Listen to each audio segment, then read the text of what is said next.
Hi, this is a double presentation. I'm going to talk for a bit and then Terry's going to talk, but it's about the same project. So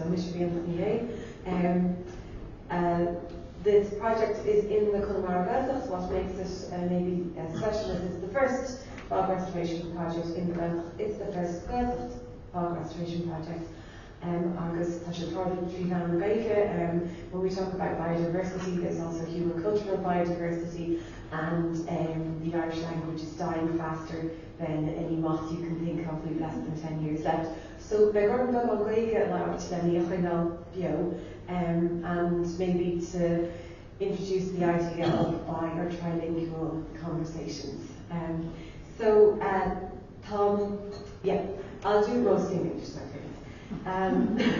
This project it brings together three kind of disparate partners. The Údarás na Gaeltachta is academic partners of University of Galway and EU Multi-Peat, and the enormous number of partners that Néill and Terry Morley have, and then Ciótóg, which is an arts production company. So I'll just quickly go through. Údarás was established in 1980. It is like the IDA for Gaels, and it has an obligation for the economic development of the area, but also the cultural. So keep people speaking Irish by giving us jobs. And it's an important landowner. It has 4,000 acres, circa peatland across the Gaeltacht region, and circa 2,000 acres in Galway alone, or in Connemara alone. And it has, since 2021, a Gaeltacht Glas, Green Gaeltacht agenda, recognising that since its establishment it has not had a very sustainable way of working, and is trying to shift the tanker very slowly in the direction of a sustainable development. So it's, in terms of potential, I think the big thing there is 2,000 and 4,000 acres. The other partner, which Terry will talk about more, is Terry Morley and Néill and the EU projects that they also are connected with, which are bringing a huge level of expertise into the project. And then on the community side, it's actually an arts production company, so my company, Ciótóg. And the project came about because of an arts project. And now, first of all, no, we're not doing solar farms.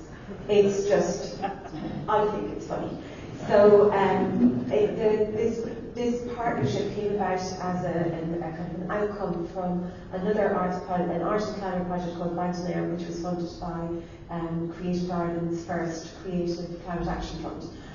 Where we were looking at drawing from the traditions of the Connemara Gaeltacht in order to envisage and act towards a decarbonised future. You cannot talk about Irish, you cannot talk about Gaeltacht without talking about the bogs. And it's a very contentious, argumentative kind of talk that you tend to have. So it was vital that something that's active came about it instead of just an idea. So the three main partners all bring together different aspects. The project is actually funded through a business feasibility, an enterprise fund. So it's the enterprise section of Údarás na Gaeltachta that is supporting us. Sinead Yard is quite a forward-looking person. So we are being funded to do two things, which is a pilot peatland restoration, and also a business study to look at alternative income from restored land. So that's Údarás na Gaeltachta's kind of partnership role in it.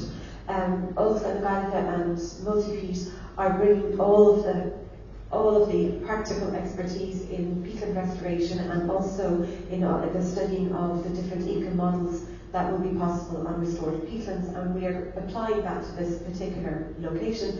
And then Ciótóg is a bilingual company, and I'm doing a lot of public art, so there's a lot of the area there for connecting with the community.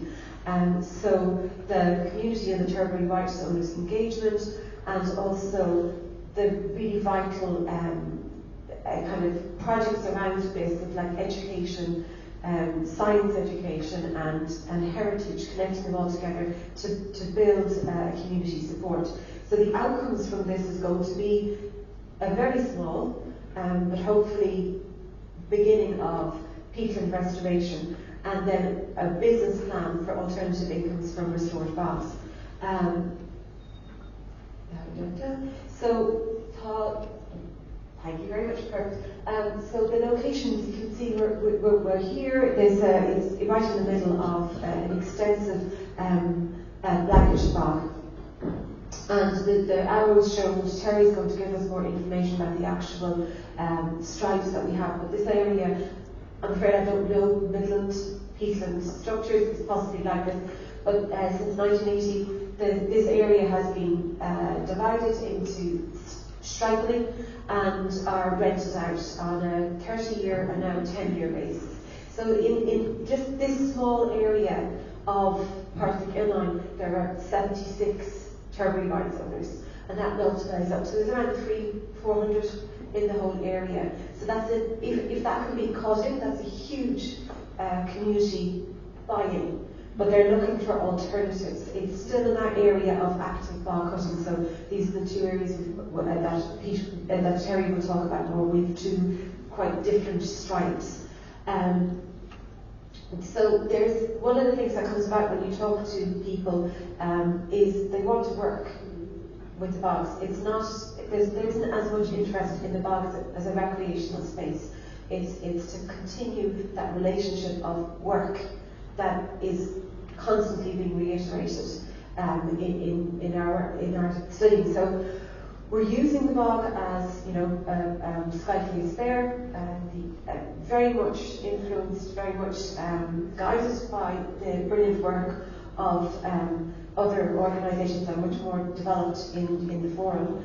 And so, for example, on Saturday we're going up to we're crossing the border into North Connemara to a rhododendron control project, supported by the Wild Planet Nature and LawPro, and hopefully bring that information back in. South Connemara has a big rhododendron problem, or we've currently an exhibition on in Almost Cultural in Ríonach in Ríonach, with two artists who worked with collaborators in the community to set up kind of very gently the future of the bog. I know it's something that's been talked everywhere, but it's still very difficult to have that conversation in Belfast. It's so deeply connected with language, with fear. But very gradually we're kind of making those incremental steps. And so I'm just going to finish off with, when we launched the closure of the bog, so we had a launch to close, we had Tay Fertig.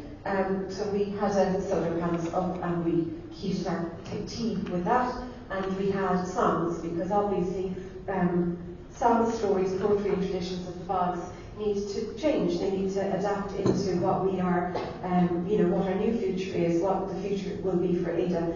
And I bet you that is not going to work. A new song by Bob, just a 10 seconds.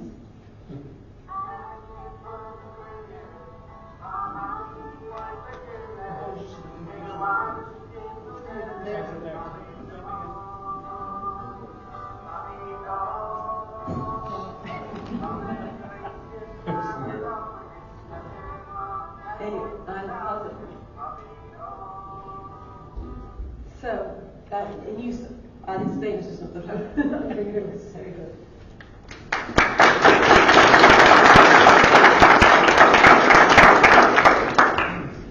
All right. Good morning, everyone.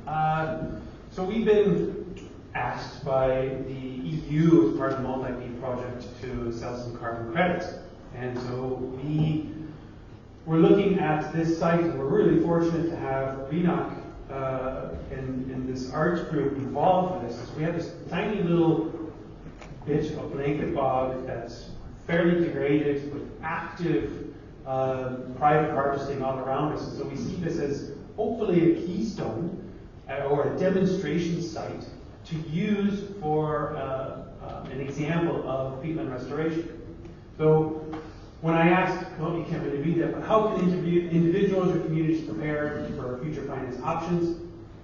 We need to know what the emission signature is from a peat band. If you ask me, an academic, this is the image that comes to my mind. So we need to do some monitoring with direct field measurements with either a closed chamber or covariance. And of course, that's great for an academic, but it's pretty much improbable or unlikely to occur at the local community-led level. Mostly because it's very time-consuming and very expensive to do. So how can we bypass that?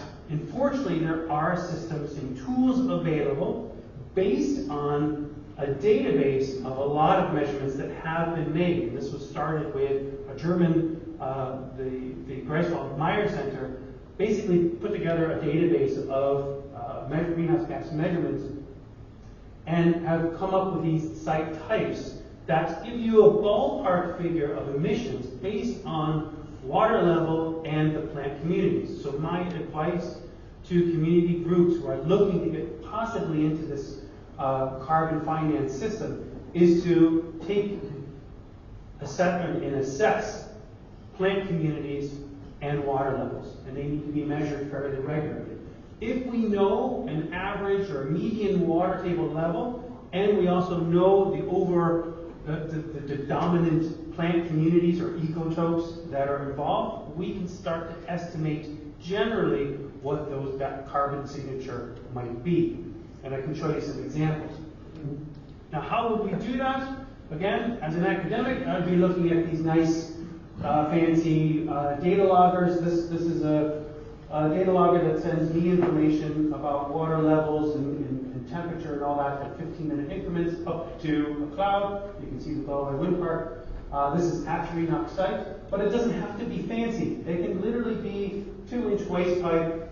You can see here I actually use hose for my well stream, so it can be very low cost. And so what we need to have communities do is go out and put wells or piezometers out into the areas where you're looking to do some restoration and monitor water for, best case scenario, at least a year to get an average annual water level. If we know that in the plant communities, you can start to assess what that greenhouse gas signature will be. And you can, well, it also goes off the screen here, but I wanted to show you some of the more recent data that we have showing the increased soil temperature and decreased water level from our recent heat wave that we have here. But if we know that, water level plant communities, there is an existing tool that's based on this information of this database from Germany that another group, this Carbon Connects project did, and that's called the SET tool, or Site Emissions Tool. This is something, if you search C Connects SET tool, it'll bring you to this web page where you can download essentially an Excel database that runs you through. You put in your peak depth and various components about your site. This was geared to also include information from farmers. So you have information about the number of cattle and how much nitrates or fertilizers you put into your plot. And it can come up and generate different estimates for your carbon signature, right? What we did, this wasn't all supposed to come up at once, but what we did with the Peat project was compare our actual physical direct measurements with the estimates that were made from this SET tool. And what we found is that while the absolute values were off, the relative change from the degraded to the restored status was really consistent. So it can reflect relative change from degraded to re-wetted. And that was very encouraging. The other thing that I like about the SET tool is that you can then use that to create different scenarios. And that's what we're working with more recently with farmers, is to say, okay, well, if you have an area of farm field, in this case I've used a blanket bog nearby in Galway. It was a small site, 7.5 hectares. We took some general measurements, made some very broad assumptions about the water level. We can say, what is the business as usual? How many tons are emitted? What's that relate to by hectare? And then what happens if we re-wet or change or manage the water level or what's happening on top of the site through cattle, what happens to that carbon signature. Now, it makes lots of numbers, which is nice, and I want to emphasize that it's a tool. It's based on existing data from Central Europe. What we'll be working towards is accommodating the tool to be more reflective of the Irish climate. So hopefully those absolute values that we got that were a bit off will become a bit more, will be more accurate. But it's not a bad way to get an initial estimate of your carbon signature and what might happen with different scenarios. So that's basically my main message was for individuals and communities, start monitoring water level, and if you can yourself or with other groups, the Community Wetland Forum, get out there and understand what the plant community ecotope is like, the dominant ones. Use and be involved with these Carbon Connect's SET tool or other tools to estimate your emissions. Use that to make different scenarios. What we want to also do with the Multi-Peat project is to make a repository for data, whether that's actually greenhouse gas data from these towers or community data. Okay. One example of data and ground up is the Flanders government is you can't see it here, but they call them these little mushrooms, magic mushrooms they call them, and they have over 5,000 units deployed throughout Flanders that are monitoring water level and soil moisture, and they're using that to verify how changes in land use practice is affecting the local climate signature, and it's fantastic. We would like to see more of that to support local restorations through whether it's data loggers or just information about peatland conditions. So that's a very good. Thank you.